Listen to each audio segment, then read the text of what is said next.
Hey everyone, welcome to Finance with Jordan. Hope you've had a good week. Today we're going to be covering Alibaba stock once again.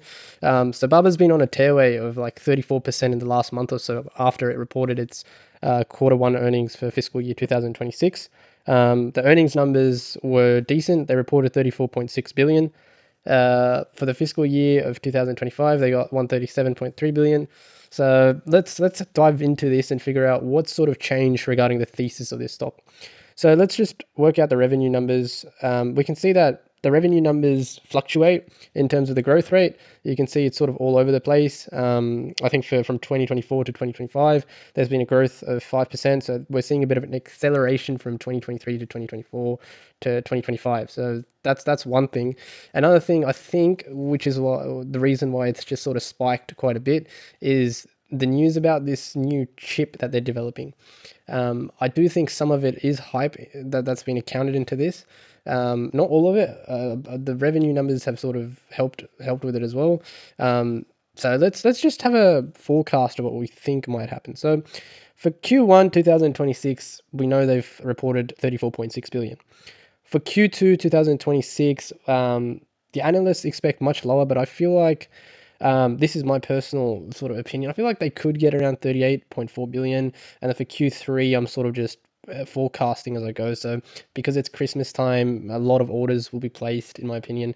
I think they could get to 43 and then 40. So I personally think they could be in the high end of the analyst forecast for 2026, which gives them $156 billion for fiscal year 2026, which is a growth rate of about 12%.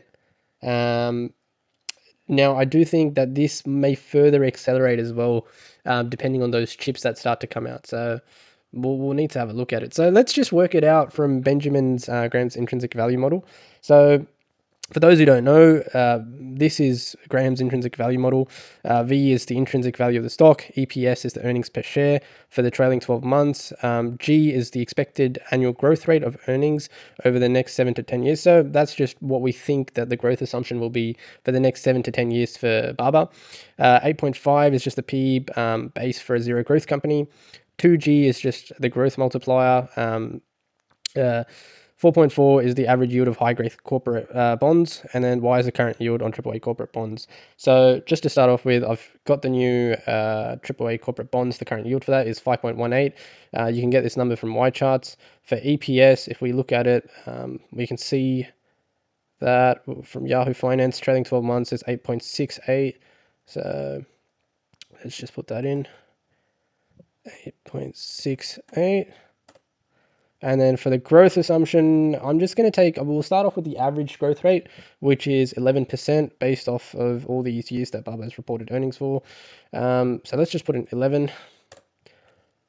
Well, with the current stock price at $162.81, it's putting out an intrinsic value of around $224.88, which is upside of 28%. However, yeah, I do think they could, like, when I look at Nvidia, I'm just looking at high growth numbers.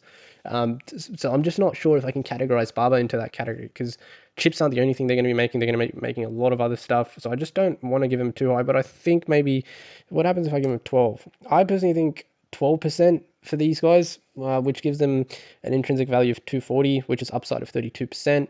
So there is a fair bit of upside. However, let's give a very conservative figure as well. If we do 8% growth rate, we're still 10% under the intrinsic value. So not a bad sort of thing to get into.